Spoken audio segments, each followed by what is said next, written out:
진과 꽹과리 소리가 고막을 찢을 듯이 울려 퍼지고 시뻘건 장작불이 밤하늘을 집어삼킬 듯 맹렬하게 타오르고 있었다. 무당의 방울 소리가 허공을 가를 때마다 구판에 모인 마을 사람들의 숨소리는 점점 거칠어졌다.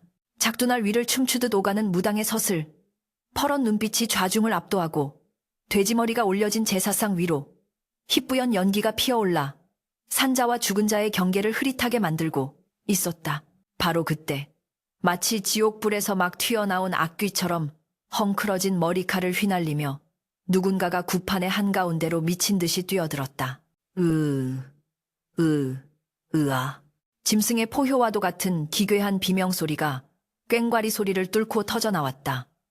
사람들의 시선이 일제히 그곳으로 쏠렸다. 흙투성이가 된 치마저고리를 입고 눈동자가 뒤집힐 듯이 희번덕거리는 여인. 그녀는 마을의 벙어리댁 옥분이었다. 지난 10년간 쥐 죽은 듯이 살며 누가 발을 밟아도 악소리 한 번 내지 못하던 그 유령 같은 여인이었다. 옥분은 춤을 추던 무당을 밀쳐내고 제사상 위에 놓인 돼지머리를 바닥으로 내동댕이 쳤다. 쿵 하는 둔탁한 소리와 함께 제사상이 엎어지고 과일들이 사방으로 굴러떨어졌다. 저 전년이 미쳤나. 벙어리년이 귀신이 씌었어. 말려 당장 끌어내지 않고 뭐해. 구판을 주관하던 마을의 촌장 맹진사가 곰방대를 집어 던지며 고래고래 소리를 질렀다. 그의 호령에 건장한 마을 청년 서넛이 달려들어 옥분의 팔다리를 붙잡았다. 하지만 옥분의 힘은 평소에 연약한 아낙네의 것이 아니었다. 그녀는 팔을 휘두르며 청년들을 뿌리치고 바닥에 뒹구는 작두나를 향해 기어갔다. 그녀의 입에서는 거품과 함께 붉은 피가 흘러나오고 있었다. 얼마나 세게 입술을 깨물었는지 턱을 타고 흐르는 선혈이 그녀의 하얀 소복을 붉게 물들이고 있었다. 그것은 단순한 난동이 아니었다. 10년 동안 짓눌러온 억울한 뼈에 사무친 원한이 한꺼번에 터져나오는 활화산과도 같았다.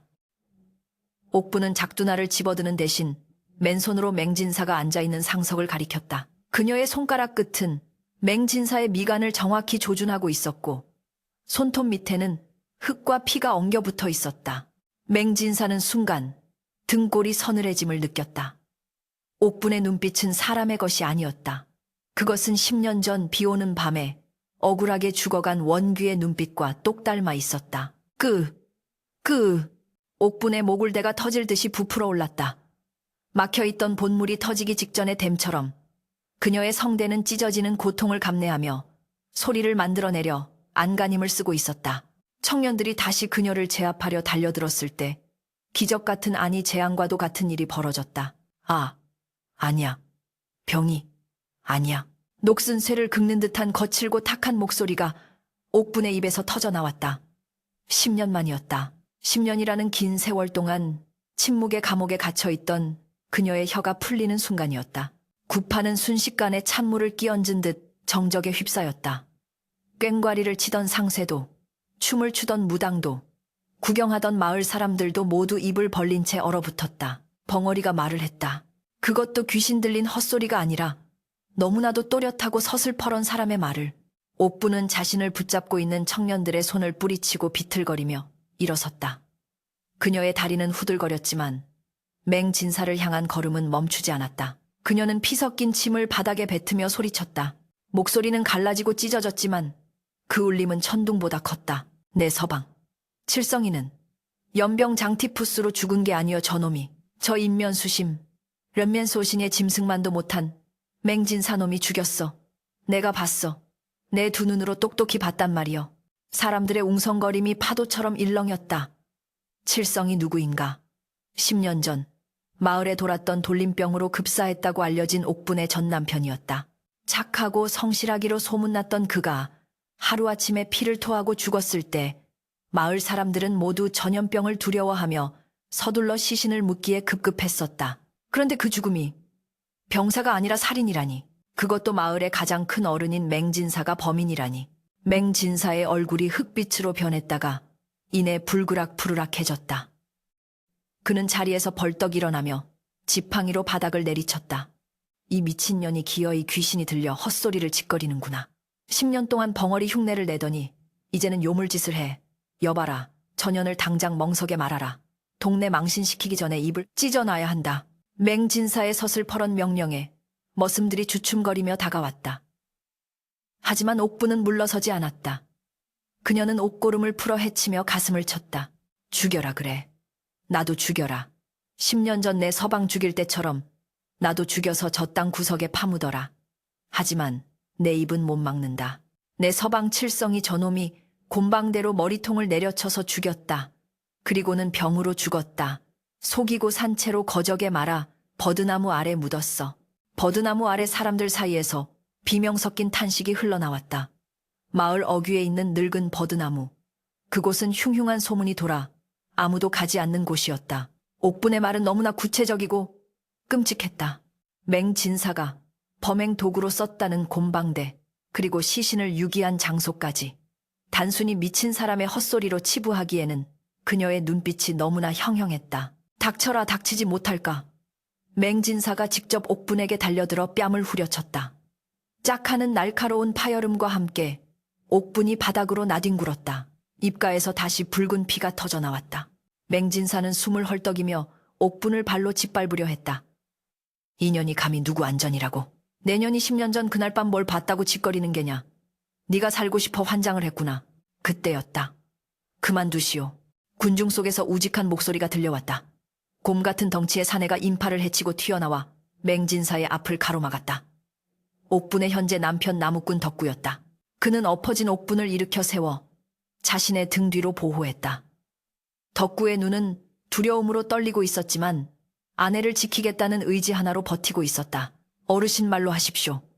사람을 이리 개패듯 패면 쓰겠습니까? 덕구네 이놈.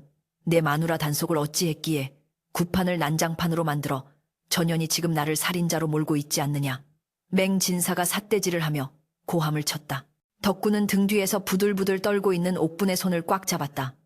그 손은 얼음장처럼 차가웠지만 땀으로 축축하게 젖어 있었다. 지난 10년간 덕구는 옥분이 밤마다 악몽에 시달리며 소리 없는 비명을 지르는 것을 보아왔다. 그녀가 자다가 벌떡 일어나 식은 땀을 흘리며 허공을 향해 빌고 또 비는 모습을 수없이 목격했다. 옥분은 미친 것이 아니었다. 그녀의 가슴 속에는 그가 알지 못하는 거대한 바위가 들어앉아 있었던 것이다. 제 안 사람이 10년 만에 입을 열었습니다. 덕구가 낮고 굵은 목소리로 말했다. 미쳐서 하는 소리라면 헛소리 몇 마디 하고 말았겠지요. 허나 저리 피를 토하며 하는 말이 어찌 다 거짓이겠습니까? 드러나 봅시다. 도대체 10년 전 그날 밤 무슨 일이 있었는지. 이놈들이 쌍으로 미쳤구나. 내 오늘 저 년놈들을 가만두지 않겠다. 맹진사는 광분하여 주변에 횃불을 집어들었다. 하지만 마을 사람들의 분위기가 묘하게 변하고 있었다. 옥분의 처절한 외침과 맹진사의 과도한 반응. 그 사이에서 피어오르는 의심의 안개가 구판을 뒤덮기 시작했다. 옥분은 덕구의 등 뒤에서 고개를 내밀었다. 퉁퉁 부은 뺨과 터진 입술로 그녀는 맹진사를 똑바로 노려보았다. 그리고 10년 전 폭우가 쏟아지던 그날 밤의 지옥도를 다시금 끄집어냈다. 그녀의 목소리는 이제 비명이 아닌 차가운 칼날이 되어 맹진사의 심장을 겨누고 있었다. 그날 밤, 비가 억수같이 쏟아지던 그 밤에 맹진사, 당신이 우리 집에 찾아왔지. 빚을 갚으라며 행패를 부리다가 우리 그이가 당신 다리를 붙잡고 사정하자. 당신이 뭐라 했어? 더러운 놈의 손이 닿았다며 들고 있던 곰방대로. 옥분의 기억은 선명했다. 마치 어제 일어난 일처럼 구판의 불길이 바람에 흔들리며 옥분의 얼굴에 기괴한 그림자를 드리웠다. 마을 사람들은 숨을 죽이고 그녀의 입을 주시했다. 드러나는 진실의 서막 앞에서 맹진사의 권위는 흔들리는 촛불처럼 위태로워지고 있었다. 밤바람에 실려온 비릿한 피냄새가 구판을 진동시키고 있었다. 구판의 요란한 꽹과리 소리가 옥분의 귓가에서 점점 멀어지더니 이내 후두둑 쏟아지는 거센 빗소리로 바뀌었다. 그녀의 눈앞에 일렁이던 횃불의 붉은 잔상은 10년 전 그날 밤 초가삼간을 집어삼킬 듯 내리꽂히던 번개의 섬광으로 변해 있었다. 시간은 썰물처럼 빠져나가 옥분을 피비린내 나는 과거의 한복판으로 거칠게 내던졌다. 10년 전 옥분과 칠성은 가진 것 하나 없는 소장농 부부였다. 비바람을 겨우 피할 낡은 초가집 한 채와 척박한 자갈밭 몇 마지기가 그들 재산의 전부였으나 부부의 금슬만큼은 마을에서 제일 같다. 칠성은 옥분이 행여 손에 물이라도 묻힐까봐 묻힌 일은 도맡아 했고 옥분은 그런 남편을 위해 산나물을 캐어 정성껏 밥상을 차렸다. 가난했으나 비굴하지 않았고 배고팠으나 서로를 바라보는 눈빛만은 배불렀던 시절이었다. 그러나 그 소박한 행복은 탐욕스러운 권력자 앞에서는 밟으면 바스라지는 낙엽보다 못한 것이었다. 운명의 그날 밤 하늘에 구멍이라도 뚫린 듯 장대비가 쏟아지고 있었다. 옥부는 빗물 새는 천장 아래서 바느질을 하고 있었고 칠성은 맹진사댁에서 빌린 곡식이자를 갚지 못해 며칠째 끙끙 앓다가 술을 한 잔 걸치고 들어와 잠이 든 참이었다. 그때였다. 살인문이 부서져라. 쾅쾅거리는 소리와 함께 거친 고함 소리가 빗소리를 뚫고 들어왔다. 이놈 칠성아, 쥐새끼처럼 숨어있지 말고 썩 나오너라. 맹진사였다. 마을의 모든 땅과 돈줄을 쥐고 흔드는 맹진사가 험상맺은 장정 둘을 대동하고 들이닥친 것이었다. 술에 거나하게 취한 맹진사의 얼굴은 붉게 달아올라 있었고 손에는 그의 상징과도 같은 긴 곰방대가 들려 있었다. 잠결에 놀라 튀어나간 칠성은 비틀거리며 마당으로 나가 빗물 섞인 진흙 바닥에 무릎을 꿇었다. 옥부는 문틈으로 그 광경을 지켜보며 숨을 죽였다. 심장이 쿵쿵거려 금방이라도 터질 것만 같았다.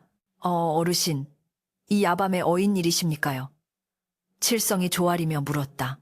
어인일, 내 놈이 내 인내심을 시험하는구나. 지난달에 갚기로 한 이자를 아직도 가져오지 않고 감히 내 눈을 피해 도망을 다녀 맹진사가 칠성의 어깨를 발로 걷어찼다. 칠성은 진흙탕에 나뒹굴었으나 곧바로 다시 일어나 손이 발이 되도록 빌었다. 죽을 죄를 지었습니다.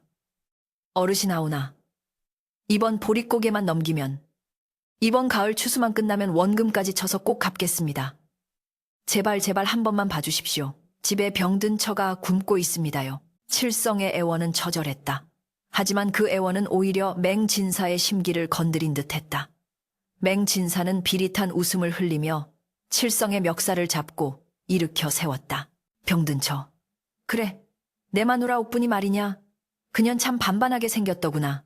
정갚을 돈이 없으면 내 마누라라도 내 술시중을 들게 하면 될 것을 융통성 없는 놈 같으니라고. 그 말에 칠성의 눈빛이 변했다. 아무리 천한 소장농이라도 제 아내를 모욕하는 말은 참을 수 없는 법이었다. 칠성은 맹진사의 손을 뿌리치며 소리쳤다. 말씀이 지나치십니다. 아무리 빚을 졌다 하나 어찌 남의 안악을 입에 올리십니까? 이놈이 미쳤구나. 감히 누구 앞에서 눈을 불하려. 격분한 맹진사의 손이 허공을 갈랐다. 그의 손에 들려있던 빗쇠 곰방대가 번개처럼 칠성의 머리통을 향해 날아들었다. 더욱 둔탁하면서도 소름 끼치는 파열음이 빗소리에 묻혔다. 칠성의 고개가 뒤로 젖혀지더니 그대로 썩은 고목처럼 바닥으로 쓰러졌다. 머리에서는 검붉은 선혈이 빗물에 섞여 콸콸 쏟아져 나왔다. 칠성은 몇 번 몸을 비틀며 경련을 일으키더니 이내 축 늘어졌다. 흙탕물은 순식간에 핏빛으로 물들었다. 문틈으로 그 모든 것을 지켜보던 옥부는 입을 틀어막았다. 비명조차 나오지 않았다. 머릿속이 하얗게 변하고 눈앞의 현실이 믿기지 않았다. 방금 전까지 코를 골며 자던 남편이 자신의 하늘이자 전부였던 칠성이 눈앞에서 싸늘한 주검이 되어버린 것이다. 어르신, 숨을 쉬지 않습니다.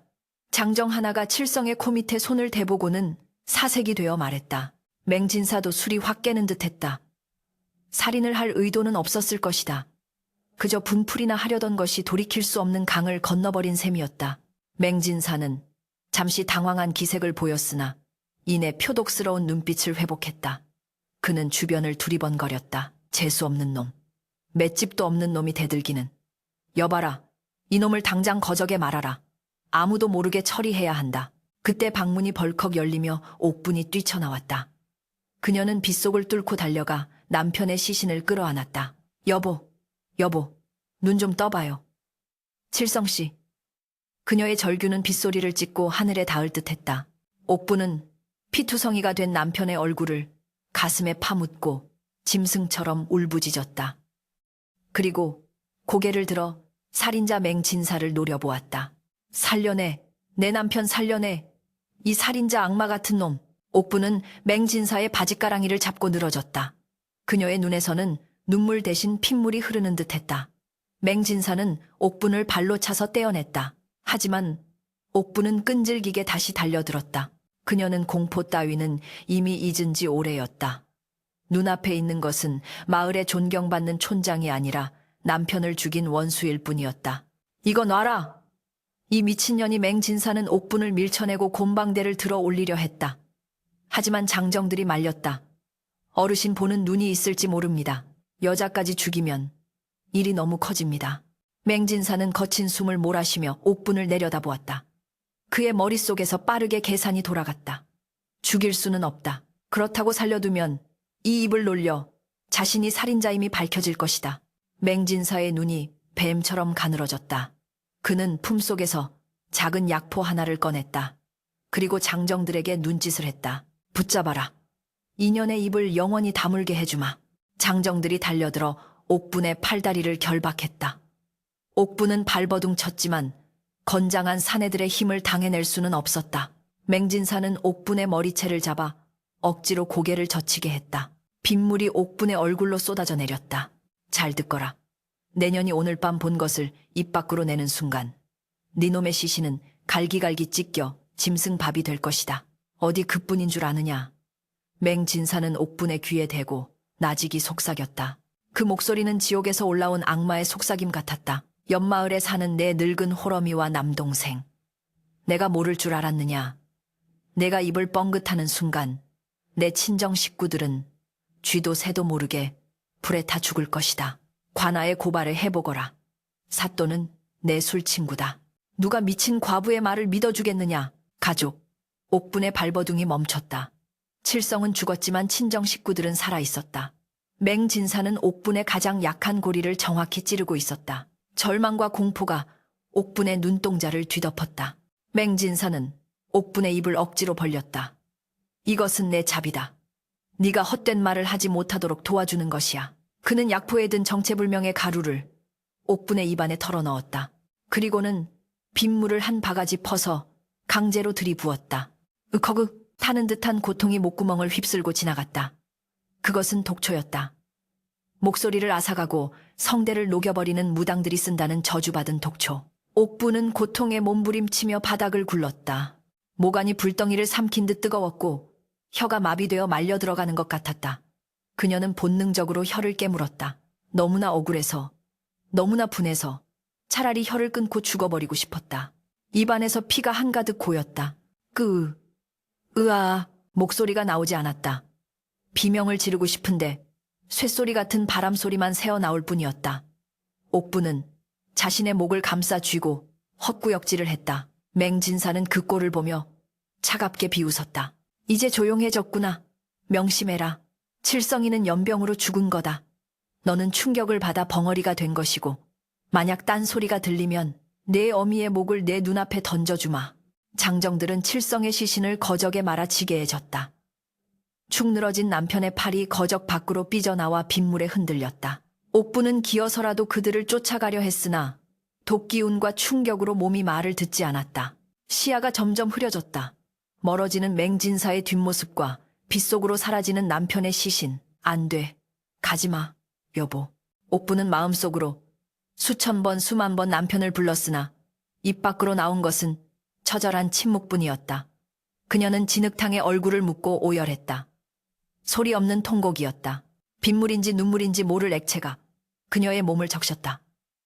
그날 밤 옥부는 남편을 잃었고 목소리를 잃었으며 세상에 대한 믿음을 잃었다. 남은 것은 오직 하나 뼈에 사무치는 원한과 언젠가 이 침묵을 깨고 진실을 밝히겠다는 서슬퍼런 다짐뿐이었다. 그렇게 10년의 세월이 흘렀다. 옥부는 벙어리떼기 되어 마을의 천덕꾸러기 취급을 받으면서도 죽지 않고 살아남았다. 매일 밤 맹진사가 남편을 죽이는 악몽을 꾸며 식은땀을 흘렸지만 낮이면 바보처럼 웃으며 밭을 갈았다. 덕구를 만나 제가 갈을 한 것도 살기 위한 몸부림이었다. 힘없는 과부로 혼자 살다가는 언제 맹진사에게 쥐도 새도 모르게 당할지 몰랐기 때문이다. 우직한 덕구의 등 뒤에 숨어 그녀는 칼을 갈고 또 갈았다. 맹진사가 방심하는 그날을, 하늘이 기회를 주는 그날을 기다리며 다시 현재 구판의 불길이 옥분의 눈동자 속에서 이글거리고 있었다. 옥분은 떨리는 손으로 입가에 묻은 피를 닦아냈다. 그녀의 회상 끝에 서린 도끼는 맹진사를 얼어붙게 만들기에 충분했다. 그날 밤 네가 내 목구멍에 독을 쳐넣었지. 내 혀를 마비시키고 내 가족을 인질로 잡았지.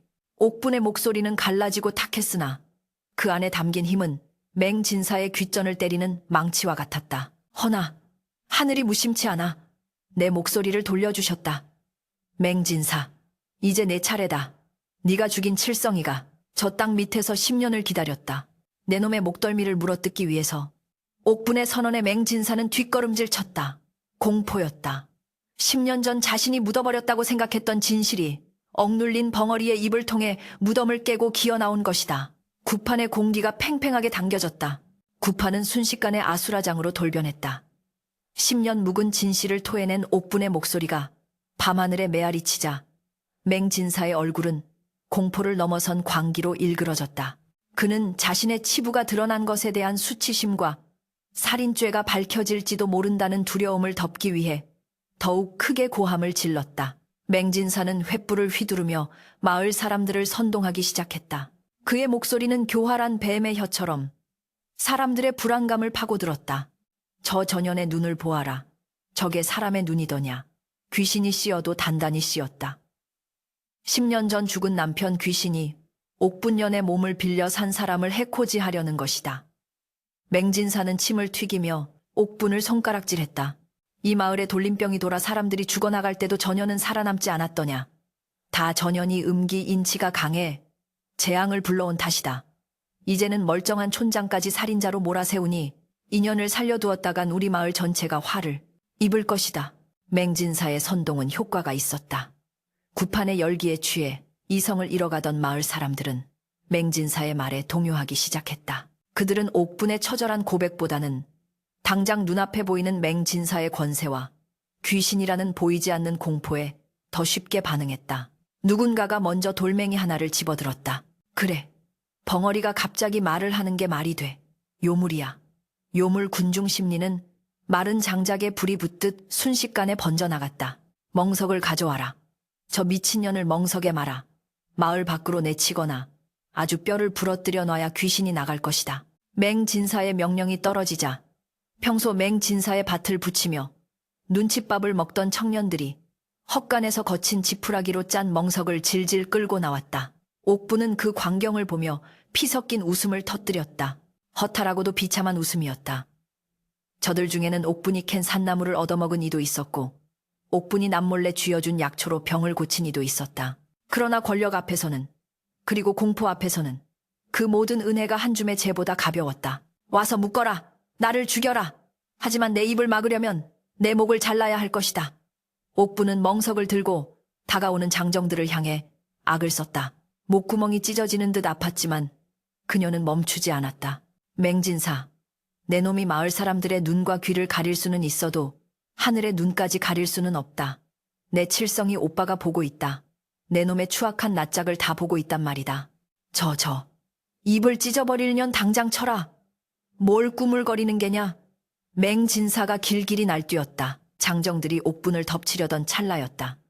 우직한 바위처럼 옥분의 앞을 막아서고 있던 덕구가 짐승 같은 고함을 지르며 장정 하나를 어깨로 들이받아 날려버렸다. 손대지 마라. 내 마누라.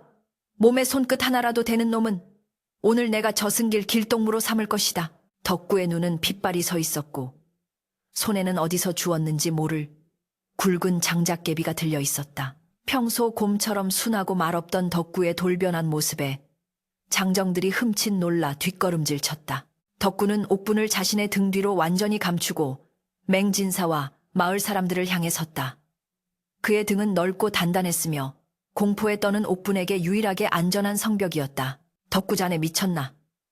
전혀는 지금 귀신이 들렸어. 자네도 홀린 게야. 마을 이장이 나서서 덕구를 회유하려 했다. 덕구는 장작개비를 고쳐쥐며 바닥에 침을 뱉었다. 귀신이 들려 웃기지 마시오. 내가 10년을 이 사람이랑 살았소. 밥 먹는 모습, 자는 모습, 숨 쉬는 소리까지 내가 다 보고 들었소. 이 사람은 미친 게 아니오. 억울해서 원통해서 속이 문드러진 거지. 귀신이 들린 게 아니란 말이오. 덕구의 목소리는 투박했지만 진심이 담겨 있어 구판의 소음을 뚫고 사람들의 가슴을 때렸다. 그는 뒤에 숨은 옥분의 손을 꽉 잡았다. 당신들은 모르오. 이 사람이 지난 10년 동안 밤마다 어떻게 지냈는지. 매일 밤 비만 오면 자다가도 벌떡 일어나 식은땀을 줄줄 흘리며 소리도 못 내고 꺽꺽거리며 울었소. 나는 그게 그저 몸이 약해서 그런 줄 알았지. 헌데 오늘 이야기를 들으니 알겠소. 10년 전 그날 밤 눈앞에서 지아비가 맞아 죽는 걸 보고 독약을 먹어 벙어리가 된 그 한흔이 오죽했겠소. 덕구의 눈에서 굵은 눈물이 뚝뚝 떨어졌다. 그는 무식한 나무꾼이었지만 아내의 고통을 누구보다 깊이 이해하고 있었다. 옥부는 덕구의 등 뒤에서 흐느꼈다. 제가 자이자한 남편, 그저 살기 위해 의지했던 사내라고 생각했는데 그는 옥분의 침묵 속에 담긴 비명까지 듣고 있었던 것이다. 비켜라. 이 멍청한 놈아. 맹진사가 참지 못하고 직접 나섰다. 내 놈이 기어이 전현과 함께 멍석마리를 당하고 싶은 게냐. 전현은 마녀다 마을의 재앙이야. 재앙은 당신이지. 덕구가 맹진사를 향해 사자후를 토했다. 촌장이라는 작자가 힘없는 사람.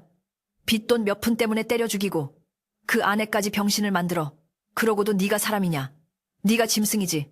어찌 저 사람이 마녀냐. 덕구의 말은 불에 기름을 부은 격이었다. 자신의 권위에 정면으로 도전하는 덕구의 태도에 맹진사는 이성을 잃었다. 쳐라. 저놈들 둘 다 쳐 죽여라. 내가 책임지겠다. 저것들은 마을의 반역자다.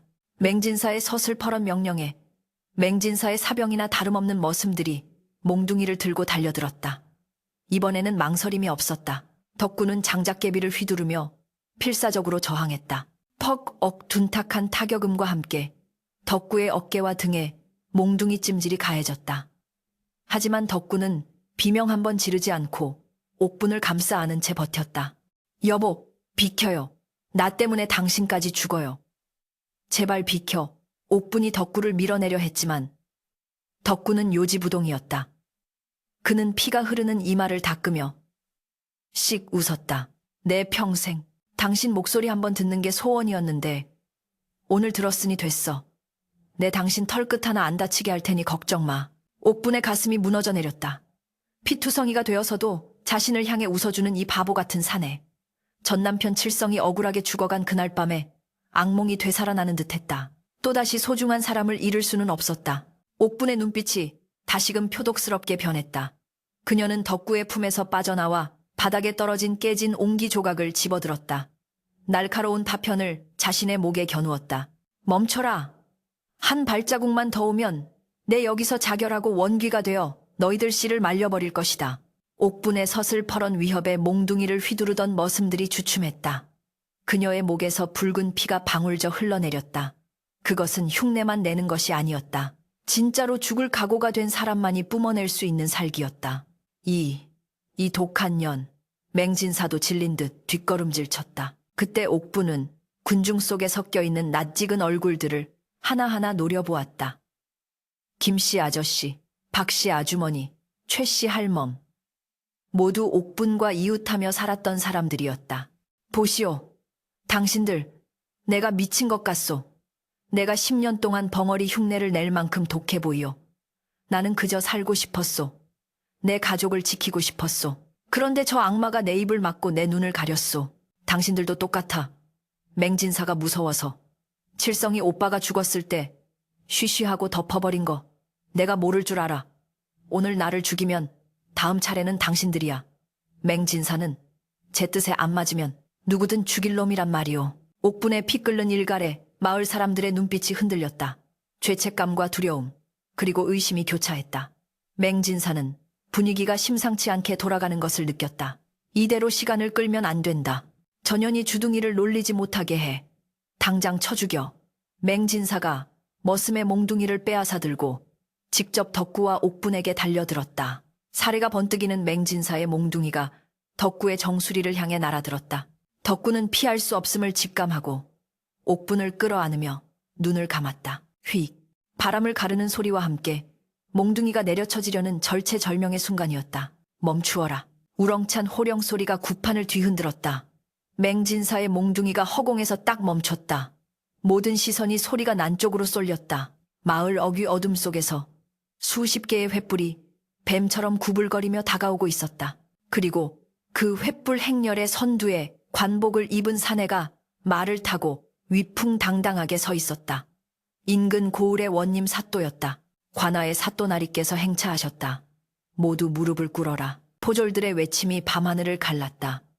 맹진사의 얼굴이 백지장처럼 하얗게 질렸다. 구판이 벌어진다는 소식에 순찰을 돌던 사또가 소란을 듣고 당도한 것이다. 덕구는 그제야 긴장이 풀린 듯 다리에 힘이 풀려 주저앉았다. 옥부는 멍하니 사또를 바라보았다. 10년 전 맹진사가 사또는 내 술친구다 라고 비웃던 그 말이 떠올랐다. 과연 저 사또가 자신의 말을 믿어줄까? 아니면 저들도 한패일까? 그러나 옥분에게는 더 이상 물러설 곳이 없었다. 이것이 마지막 기회였다. 사또는 말에서 내려 천천히 걸어왔다. 그의 눈매는 매서웠고 구판의 난장판을 훑어보는 시선은 차가웠다. 그는 피투성이가 된 덕구와 목에 옹기 조각을 겨누고 있는 옥분, 그리고 몽둥이를 들고 어정쩡하게 서 있는 맹진사를 번갈아 보았다. 이게 무슨 추태냐? 신성한 구판에서 살인이라도 벌일 작정이었느냐? 사또의 낮은 목소리에 마을 사람들은 일제히 엎드려 조아렸다. 맹진사는 재빨리 몽둥이를 등 뒤로 감추며 비굴한 미소를 지었다. 아이고 사또나리. 오셨습니까? 별일 아닙니다. 그저 미친년 하나가 구판을 망치고 난동을 부려 훈계하던 중이었습니다. 미친년. 사또의 시선이 옥분에게 머물렀다. 옥분은 옹기 조각을 바닥에 던지고 사또 앞으로 기어가 머리를 조아렸다. 흙바닥에 이마를 또 쓰며 그녀는 다시 한번 목에서 피를 토하듯 소리쳤다. 사또날이 억울합니다. 저놈은 살인자입니다. 제 남편을 죽이고 저를 벙어리로 만든 악귀입니다. 제 말을 들어주십시오. 허허 사또날이. 들으셨지요? 전현이 귀신이 들려 헛소리를 합니다. 10년 전 병으로 죽은 남편 이야기를 꺼내며 맹진사가 말을 막으려 했다. 하지만 사또는 손을 들어 맹진사를 제지했다.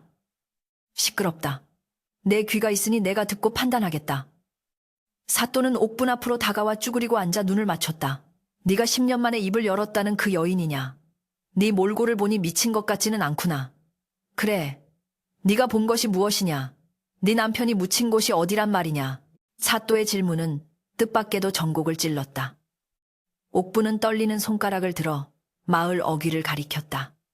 어둠 속에 음산하게 서 있는 늙은 버드나무. 10년 동안 옥분이 차마 쳐다보지도 못했던 남편의 원혼이 갇혀있는 그곳이었다. 저기, 저 버드나무 아래, 아무도 밟지 않는 저 땅 밑에 제 서방님 칠성이가 묻혀 있습니다.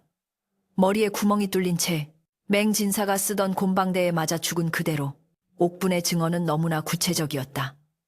사또의 눈빛이 날카롭게 빛났다. 맹진사는 식은땀을 줄줄 흘리며 사시나무 떨듯 떨기 시작했다. 10년 동안 덮어두었던 판도라의 상자가 이제 막 열리려 하고 있었다. 사또는 천천히 자리에서 일어났다. 여봐라 포졸들은 삽과 떼미를 챙겨라. 저 여인이 가리키는 곳을 파보아야겠다. 만약 시신이 나온다면 오늘 밤 이 마을에는 피바람이 불 것이다. 사또의 명령에 구판의 분위기는 완전히 뒤집혔다. 마녀 사냥의 광기는 사라지고 진실을 확인하려는 긴장감이 팽팽하게 감돌았다. 옥부는 덕구의 부축을 받으며 일어섰다. 그녀의 눈은 버드나무를 향해 있었다. 이제 끝을 볼 시간이었다. 횃불의 붉은 혀가 칠흑 같은 어둠을 핥으며 춤을 추었다. 수십 개의 횃불이 만들어낸 긴 그림자가 마치 저승으로 가는 길을 안내하는 사자들의 행렬처럼 마을 어귀를 향해 구불구불 이어졌다. 그 행렬의 끝에는 수백 년 된 늙은 버드나무가 괴물처럼 팔을 벌리고 서 있었다. 낮에는 시원한 그늘을 만들어주던 그 나무가 밤이 되니 늘어진 가지들이 마치 원귀의 머리카락처럼 으스스하게 흔들리며 사람들을 맞이했다. 마을 사람들 사이에서 알게 모르게 금기시되던 땅 음습하고 차가운 기운이 감돌아 개미 새끼 한 마리 얼씬하지 않던 그곳에 오늘 밤 진실을 캐내려는 자들과 덮으려는 자들이 모여들었다. 봐라. 한치의 땅도 남기지 말고 샅샅이 뒤져라. 사또의 서슬퍼런 명령이 떨어졌다.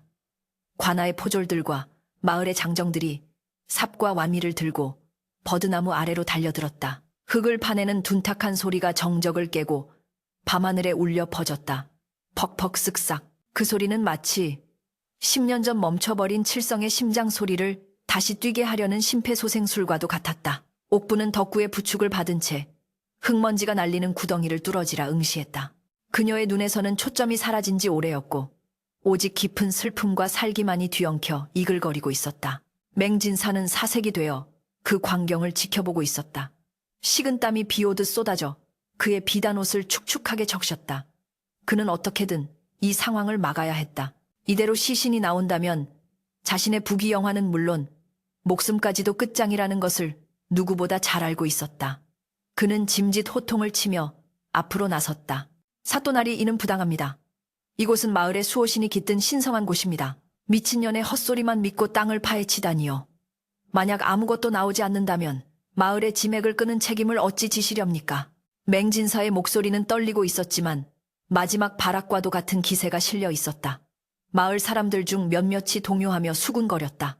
그러게 말이야. 여기가 도깨비 터라는데 진짜 아무것도 없으면 사또 체면이 말이 아닐 텐데. 하지만 사또는 눈썹 하나 까딱하지 않았다. 그는 맹진사를 차갑게 내려다보며 말했다. 맹진사, 자네 말이 맞네. 만약 아무것도 나오지 않는다면 내 관직을 걸고 저 여인에게 엄벌을 내릴 것이야. 허나 사또의 눈빛이 맹수의 그것처럼 번뜩였다. 만약 시신이 나온다면 자네는 국법으로 다스리기 전에 하늘이 내리는 천벌을 피하지 못할 것이네. 지켜보면 알 일이 아닌가. 사또의 단호함에 맹진사는 입을 다물 수밖에 없었다. 그는 초조하게 손톱을 물어뜯으며 구덩이 속을 곁눈질했다. 깊게 묻었다. 아주 깊게. 그리고 10년이나 지났어. 뼈가 삭아서 흙이 되었을 거야. 암 그렇고 말고. 그는 스스로에게 최면을 걸듯 중얼거렸다. 시간이 얼마나 흘렀을까. 구덩이는 제법 깊게 파였으나 나오는 것은 돌멩이와 썩은 나무뿌리뿐이었다. 장정들의 이마에 땀이 송골송골 맺히고 삽질 소리가 점점 느려질 무렵이었다. 맹진사의 입가에 안도의 미소가 번지기 시작했다. 마을 사람들도 거봐 미친년 헛소리라니까 하며 혀를 차기 시작했다. 옥분의 다리가 휘청거렸다. 아니야. 그럴 리가 없어. 분명 여기인데. 그때였다. 구덩이 깊은 곳에서 덕구의 다급한 외침이 터져나왔다. 멈추시오. 무언가 걸렸소. 덕구가 태미지를 멈추고 손으로 흙을 헤치기 시작했다. 횃불을 든 포졸이 구덩이 가까이로 불을 비췄다. 흙 속에서 드러난 것은 썩어서 너덜너덜해진 거적의 일부였다. 그것은 자연적으로 생긴 것이 아니었다. 분명 누군가가 인위적으로 묻어둔 물건이었다. 구파는 찬물을 끼얹은 듯 조용해졌다. 맹진사의 미소가 얼어붙어 기괴하게 일그러졌다. 조심해서 걷어내라. 사또가 침을 삼키며 명령했다. 덕구와 포졸들이 조심스럽게 흙을 걷어내고 썩은 거적을 들추어냈다. 그러자 10년의 세월을 뛰어넘어 참혹한 진실이 그 모습을 드러냈다. 뼈만 앙상하게 남은 백골 발구이였다. 살점은 이미 흙으로 돌아갔으나 시신이 입고 있는 삼배옷은 흙물에 절어 거무튀튀하게 변했을 뿐 형체를 유지하고 있었다. 그리고 그 뼈마디 사이사이에 칠성이가 생전에 그토록 아끼던 낡은 놀이개 하나가 흙 속에 반쯤 파묻혀 있었다. 칠성아, 여보. 옥분이 비명을 지르며 구덩이 속으로 뛰어들려 했다. 덕구가 황급히 그녀를 뒤에서 끌어안았다. 여보, 진정해보면 안 돼. 하지만 옥분은 짐승처럼 울부짖으며 바닥을 기었다. 아이고 여보, 이 차가운 흙바닥에서 10년을 혼자 어찌 견뎠소. 내가 죄인이오. 내가 죽일려니오. 그녀의 통곡 소리에 마을 사람들도 눈시울을 붉혔다. 시신의 상태는 옥분의 말대로였다. 관도 없이 수의도 없이 그저 거적에 둘둘 말려 쓰레기처럼 매장된 모습. 그것은 전염병으로 죽은 사람의 장례가 아니었다. 그것은 명백한 안매장 안말장이었다. 사또가 구덩이 안으로 내려갔다. 그는 예리한 눈으로 백골을 살폈다. 전염병으로 죽었다면 몸에 상처가 없어야 할 터. 사또는 붓을 들어 두개골을 가리켰다. 횃불빛 아래 드러난 두개골의 상태는 처참했다. 정수리 부분부터 왼쪽 관자놀이까지 쩍 갈라져 함몰되어 있었고 그 주변에는 둔탁한 무언가에 강하게 타격당한 흔적이 선명했다. 보아라. 사또가 두개골을 들어 올려 사람들에게 보였다. 이것이 병으로 죽은 사람의 뼈더냐. 누군가가 둔기로 머리를 내리쳐 즉사시킨 흔적이 역력하다. 군중 속에서 비명이 터져나왔다. 맹진사는 뒷걸음질 치며 도망칠 구멍을 찾고 있었다. 하지만 이미 포졸들이 그의 퇴로를 차단하고 있었다. 사또는 맹진사를 노려보며 물었다. 맹진사. 자네는 10년 전 칠성이가 연병으로 급사하여 자네가 직접 장사를 지내주었다고 했지. 관도 쓰지 않고 마을 어귀에 몰래 파묻는 것이 자네가 말한 장사인가? 그것이 당시 전염병이 워낙 심하여 어쩔 수 없이 맹진사는 횡설수설하며 말을 더듬었다. 그때 덕구의 품에서 빠져나온 옥분이 비틀거리며 구덩이 앞으로 다가갔다. 그녀는 떨리는 손으로 남편의 두개골을 어루만졌다. 차가운 뼈의 감촉이 손끝에 닿자 10년 전 그날 밤의 끔찍한 타격음이 귓가에 되살아났다. 이 상처. 맹진사, 내 놈이 곰방대 대가리로 내려친 자국이야. 내가 똑똑히 봤어. 내 놈이 휘두른 그 무쇠. 곰방대가 내 남편 머리를 으깨버렸어. 옥분의 절규에 맹진사는 오리발을 내밀었다. 증거를 대라. 뼈가 깨진 게 어디 한두 번 있는 일이냐. 묻을 때 돌에 부딪혔을 수도 있고 땅속에서 눌려 깨졌을 수도 있지. 내년의 말만 믿고 나를 살인자로 모느냐. 맹진사의 뻔뻔함에 덕구가 주먹을 불끈 쥐었지만 사또가 손을 들어 제지했다. 증거라. 좋은 지적이다. 사또는 잠시 생각에 잠긴 듯 하더니 흙투성이가 된 포졸에게 무언가를 지시했다. 두개골 주변의 흙을 채로 쳐보아라. 범행 도구의 파편이 남아있을지 모른다. 맹진사는 코웃음을 쳤다. 하 10년 전 곰방대가 거기 남아있을 리가 있나. 사또 나리도 참 딱하십니다. 하지만 옥부는 갑자기 무언가 생각난 듯 눈을 크게 떴다. 맞아. 그때 쨍그랑 소리가 났어. 옥분의 기억 속에서 잊혔던 찰나의 순간이 되살아났다. 맹진사가 칠성의 머리를 가격하던 순간 칠성이 쓰러지면서 곰방대의 장식 하나가 튀어나가 흙탕물 속으로 사라졌던 것이다. 맹진사는 당황하여 시신을 수습하느라 그것을 찾을 겨를이 없었다. 사또나리 찾아주십시오. 맹진사가 쓰던 곰방대에는 옥유부로 만든 장식이 달려 있었습니다. 육각형 모양의 푸른 옥장식. 그것이 칠성이 쓰러질 때 튀어나갔습니다. 분명 이 안에 있을 것입니다. 옥분의 외침에 맹진사의 얼굴이 흑빛으로 변했다. 그는 무의식적으로 자신의 허리춤을 더듬었다. 그가 지금 차고 있는 곰방대는 새로 맞춘 것이었지만 10년 전 그가 애지중지하던 곰방대에는 분명 옥분의 말대로 귀한 옥장식이 달려 있었다. 포졸들이 더욱 꼼꼼하게 흙을 뒤지기 시작했다. 팽팽한 긴장감이 흐르는 가운데 흙을 거르는 채 위에서 짤그락거리는 소리가 났다. 찾았습니다. 포졸이 소리치며 무언가를 집어 올렸다. 횃불빛을 받아 영롱하게 빛나는 손톱만한 크기의 푸른 물체. 흙이 묻어 있었지만 그것은 분명 육각형 모양으로 깎은 푸른 옥장식이었다. 10년이라는 세월 동안 흙 속에 묻혀 있었지만 그 빛깔만은 변하지 않고 진실을 증언하고 있었다. 사또가 그 옥장식을 집어들어 맹진사의 눈앞에 들이밀었다. 맹진사. 이것이 무엇인가? 자네 집안의 가보라며 자랑하고 다녔던 그 곰방대 장식이 아니던가. 마을 사람들도 이 장식을 기억하는 이가 많을 텐데. 마을의 촌노들이 웅성거리며 다가왔다. 맞아, 그거 맹진사가 끔찍이 아끼던 거야. 술자리에서 몇 번이고 보여줬었지. 10년 전쯤 잃어버렸다며 하인들을 쥐잡듯 잡더니 그게 왜 저기서 나와. 빼도 박도 못할 증거였다. 옥분의 목격담, 두개골의 함몰 흔적, 그리고 시신과 함께 발견된 맹진사의 물건. 모든 것이 맹진사를 범인으로 지목하고 있었다. 이럴 수는 없어. 이게 왜? 맹진사는 다리에 힘이 풀려 그 자리에 주저앉았다. 그의 입술이 파르르 떨렸다. 10년 동안 쌓아 올린 철옹성 같은 거짓의 성벽이 작은 옥조각 하나에 의해 와르르 무너져 내리는 순간이었다. 그는 바닥을 기며 사또의 바짓가랑이를 잡았다. 사또나리. 살려주십시오. 제가 죽이려고 한 건 아닙니다. 그저 홧김에 빚돈을 안 갚기에 겁만 주려고 한 것인데 실수였습니다. 제발 한 번만 용서해 주십시오. 결국 자백이었다. 맹진사의 입에서 나온 자백에 마을 사람들은 경악을 금치 못했다. 저런 천벌을 받을 놈 사람을 죽여놓고 10년 동안 떵떵거리고 살았다니. 옥분이 말이 다 맞았어. 우리가 죄 없는 사람을 마녀 취급했어. 죽여라. 살인자를 처형해라. 분노한 마을 사람들이 맹진사를 향해 돌멩이와 흙덩이를 던지기 시작했다. 맹진사는 머리를 감싸쥐고 비명을 질렀다. 아이고, 나 죽네. 사람 살려. 옥부는 그 아수라장 속에서 흙투성이가 된 옥장식을 멍하니 바라보았다. 그리고 천천히 고개를 돌려 구덩이 속의 백골을 보았다. 그녀의 눈에서 하염없이 눈물이 흘러내렸다. 여보, 봤소. 칠성이 오빠 들었소. 저놈이 제 입으로 불었소. 당신을 죽였다고.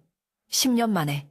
10년 만에 당신 억울한 거 풀었소. 옥부는 바닥에 엎드려 통곡했다. 그것은 슬픔의 눈물이기도 했지만 동시에 가슴속 거대한 바위를 내려놓은 해방의 눈물이기도 했다. 덕구가 다가와 옥분의 어깨를 감싸 안았다. 그의 눈시울도 붉게 젖어 있었다. 사또는 엄숙한 표정으로 포졸들에게 명령했다. 여봐라 중죄인. 맹진사를 당장 포박하라. 살인사체 유기. 그리고 힘없는 백성을 핍박하여 벙어리로 만든 죄까지. 그 죄가 하늘에 닿고 땅을 덮으니 내 관하로 압송하여 법의 준엄함을 보여줄 것이다. 포졸들이 맹진사에게 달려들어 굴비를 엮듯 포승줄로 꽁꽁 묶었다. 맹진사는 질질 끌려가면서도 내 돈 내 땅 다 줄 테니 살려만 다오라고 추하게 울부짖었다. 하지만 그의 외침에 귀를 기울이는 사람은 아무도 없었다. 권력의 정점에 섰던 자의 추락은 비참하고도 초라했다. 옥부는 끌려가는 맹진사의 뒷모습을 보며 10년 전 그날 밤 자신이 잃어버렸던 목소리를 되찾은 듯 다시 한번 소리쳤다. 맹진사, 저승에 가서도 내 남편 눈을 피하지 마라. 내 놈이 지은 죄는 억만 겁이 지나도 씻을 수 없을 것이다. 밤바람이 옥분의 헝클어진 머리카락을 쓸어 넘겼다.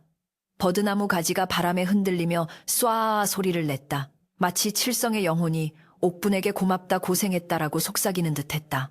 횃불은 꺼져가고 있었지만 옥분의 가슴속에 켜진 진실의 불빛은 그 어느 때보다 환하게 타오르고 있었다. 광풍이 휩쓸고 지나간 마을에는 다시금 정막이 찾아왔다. 맹진사가 포승줄에 묶여 끌려가며 내지르던 악에 바친 비명소리는 새벽 안개 속으로 사라졌고 버드나무 아래 파헤쳐진 흉물스러운 구덩이만이 지난밤의 참극을 증명하고 있었다. 사또는 칠성의 유고를 정중히 수습하여 장례를 치르도록 명하고 맹진사의 재산을 몰수하여 억울하게 빼앗긴 소장농들에게 돌려주라는 판결을 내린 뒤 관하로 돌아갔다. 권선징악, 휜산 정먹 사필귀정, 십이귀정. 마을 사람들은 그제야 안도의 한숨을 내쉬었으나 그들의 가슴 한구석에는 옥분을 향한 죄책감이 무거운 돌덩이처럼 내려앉아 있었다. 이튿날 칠성의 장례가 치러졌다. 10년 전 거적에 말려 차가운 진흙구덩이에 처박혔던 그는 이제야 비로소 따뜻한 양지 바른 언덕에 새 집을 마련하게 되었다. 옥분은 꼬박 밤을 새워 지은 하얀 소복을 입고 상주가 되었다. 그녀의 곁에는 묵묵히 덕구가 서 있었다. 덕구는 전 남편의 장례를 치르는 아내를 질투하기는커녕 직접 상여를 메고 땅을 파며 칠성의 마지막 가는 길을 배웅했다. 우직하고 속 깊은 사내의 배려였다. 어이 가세. 북망산천이 멀다더니 내 집 앞이 북망일세. 상두꾼의 구슬픈 소리가 언덕을 타고 흘렀다. 마을 사람들은 누가 시키지 않아도 하나둘씩 모여들었다. 그들은 손에 떡이며 과일 술병을 들고 죄인처럼 고개를 숙인 채 상여 뒤를 따랐다. 10년 동안 옥분을 미친 벙어리라 손가락질하고 맹진사의 위세에 눌려 진실을 외면했던 자신들의 비겁함을 참회하는 행렬이었다. 봉분이 둥글게 만들어지고 때가 입혀졌다. 옥분은 무덤 앞에 주저앉아 술을 따랐다. 맑은 청주가 흙 위로 스며들었다.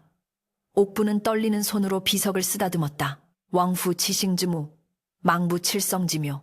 10년 동안 가슴속에 묻어두었던 이름, 입 밖으로 내뱉으면 죽을까봐 꿈속에서조차 소리내어 부르지 못했던 그 이름이었다. 여보, 칠성씨, 이제 춥지 않지.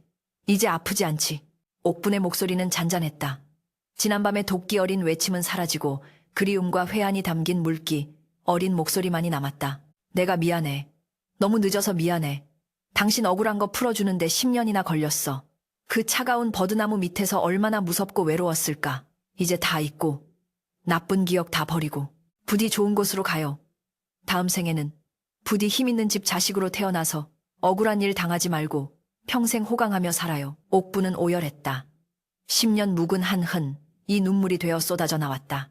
그 눈물은 칠성의 무덤을 적시고 옥분의 멍든 가슴을 씻어내렸다. 덕구는 조용히 다가가 옥분의 어깨를 감싸 안았다. 그의 투박한 손길이 옥분의 떨림을 진정시켰다. 옥분은 덕구의 품에 얼굴을 묻고 한참을 울었다. 죽은 남편에 대한 예의와 산 남편에 대한 고마움이 교차하는 눈물이었다. 장례가 끝나고 사람들이 흩어질 무렵 마을의 최고령자인 최씨, 할멈이 지팡이를 짚고 옥분에게 다가왔다. 할멈은 옥분의 거친 손을 잡고 눈물을 흘렸다. 옥분아, 미안하다. 정말 미안해. 늙은이가 눈이 어둡고 귀가 멀어 네 속이 썩어 문드러지는 줄도 모르고 그저 미친년이라 욕하고 피했구나. 이 죄를 어찌 다 갚을꼬. 할멈의 사과를 시작으로 마을 안악들이 우르르 몰려와 옥분을 둘러쌌다. 자네가 그렇게 독하게 버틴 줄 몰랐네. 그동안 얼마나 힘들었나. 여기저기서 훌쩍이는 소리가 들려왔다. 옥분은 퉁퉁 부은 눈으로 그들을 바라보았다. 원망스럽지 않다면 거짓말일 것이다. 하지만 옥분은 알고 있었다. 그들 또한 맹진사라는 거대한 권력 앞에서 벌벌 떨던 약자들이었음을. 공포는 사람의 눈을 멀게 하고 입을 닫게 만든다는 것을 옥분 자신보다 더 잘 아는 사람은 없었다. 됐습니다. 다 지난 일입니다. 이제 다 끝났지 않습니까? 옥분이 쉰 목소리로 대답하며 옅은 미소를 지었다.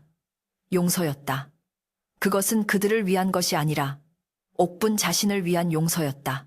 원망을 품고 살기에 남은 생이 너무 아깝다는 것을 그녀는 본능적으로 깨닫고 있었다. 해가 뉘엿뉘엿 저물어가고 있었다. 옥분과 덕구는 나란히 집으로 향했다. 10년 전 그날 밤처럼 비가 오는 것도 아니었고 맹진사의 고함 소리가 들리는 것도 아니었다. 저녁 짓는 연기가 평화롭게 피어오르고 노을이 붉게 물든 하늘 아래 까마귀 대신 까치들이 지저귀고 있었다. 덕구가 옥분의 손을 꼭 잡았다. 임자 고생했소. 이제 악몽은 끝났으니 오늘 밤부터는 두 다리 뻗고 푹 주무시오. 옥분은 덕구를 올려다보았다. 곰처럼 미련해 보이지만 누구보다 단단한 바위 같은 사내. 칠성이 과거의 아픈 사랑이었다면 덕구는 현재의 든든한 버팀목이자 미래를 함께할 동반자였다. 옥분은 잡은 손에 힘을 주었다. 고마워요, 덕구씨.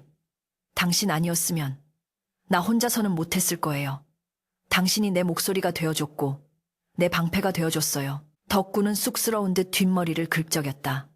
에이, 부부 사이에 무슨 그런 섭한 소리를. 나는 그저 임자가 아프지 않으면 됐소. 그거면 좋카오. 두 사람은 서로를 마주보며 웃었다. 옥분의 웃음소리가 10년 만에 처음으로 맑게 울려 퍼졌다. 그것은 더 이상 짐승의 울부짖음이 아니었다. 삶의 기쁨을 되찾은 여인의 평범하고도 아름다운 웃음소리였다. 세월은 유수와 같이 흘러 다시 몇 번의 계절이 바뀌었다. 맹진사는 관아로 끌려가 형틀에 묶여 곤장을 맞고 옥에 갇혔다. 그는 끝까지 자신의 죄를 뉘우치지 않고 내 돈을 내놔라 라며 발악하다가 결국 옥사에서 화병으로 피를 토하고 비참한 최후를 맞이했다고 전해졌다. 그의 집안은 풍비박산이 났고 그가 떵떵거리고 살던 기와집은 폐가가 되어 잡초만 무성하게 자라났다. 사람들은 그 집 앞을 지날 때마다 침을 뱉으며 욕심의 말로가 어떠한지 아이들에게 가르쳤다. 반면 옥분과 덕구의 초갓집에는 늘 온기가 감돌았다. 맹진사에게 빼앗겼던 땅을 되찾은 덕분에 살림은 조금 펴졌고 늦둥이 아이까지 생겨 집안에는 아기 울음소리가 끊이지 않았다. 옥분은 아이에게 자장가를 불러줄 때마다 자신의 목소리가 나온다는 사실에 새삼 감사하며 눈물을 훔치곤 했다. 엄마가 섬그늘에 굴 따러 가면 옥분의 노래는 구슬프면서도 따뜻했다. 그녀는 이제 더 이상 악몽을 꾸지 않았다. 비가 오는 밤이면 빗소리가 무서워 덕구의 품을 파고들기도 했지만 그때마다 덕구의 따뜻한 체온이 그녀를 안심시켜 주었다. 어느 맑은 가을날 옥분은 아이를 업고 마을 어귀의 버드나무 아래를 지나가게 되었다. 예전에는 쳐다보기조차 싫었던 그 흉물스러운 나무였다. 하지만 이제 버드나무 아래에는 흉흉한 기운 대신 들꽃들이 흐드러지게 피어 있었다. 진실이 밝혀지고 억울한 원혼이 떠나간 자리에 자연은 어김없이 새로운 생명을 피워낸 것이었다. 옥분은 잠시 멈춰서서 버드나무를 올려다보았다. 바람이 불어와 나뭇가지가 살랑거렸다. 마치 누군가가 손을 흔들어주는 것만 같았다. 옥분은 하늘을 향해 조용히 속삭였다. 편히 쉬시오. 나도 이제 행복하게 살 테니. 하늘은 눈이 시리도록 푸르렀다. 진실은 잠시 가려질 수 있어도 영원히 묻힐 수는 없는 법이다. 땅속 깊은 곳에 묻혀있던 옥조각 하나가 10년의 세월을 뚫고 빛을 보았듯 옥분의 뭉개진 목소리도 결국 터져나와 세상을 울렸다. 인과응보, 인고잉보의 수레바퀴는 더디게 도는 듯해도 반드시 제자리를 찾아가는 법이다. 아기는 스스로 판 무덤에 묻히고 고통받던 선희는 다시 일어서 삶을 이어간다. 그것이 세상의 이치이자 우리가 믿고 살아가야 할 희망일 것이다. 옥부는 아이를 고쳐 업고 집으로 향했다. 멀리서 덕구가 손을 흔들며 마중 나오고 있었다. 옥분의 발걸음이 한결 가벼워졌다. 그녀의 등 뒤로 따스한 가을 햇살이 축복처럼 쏟아져 내렸다.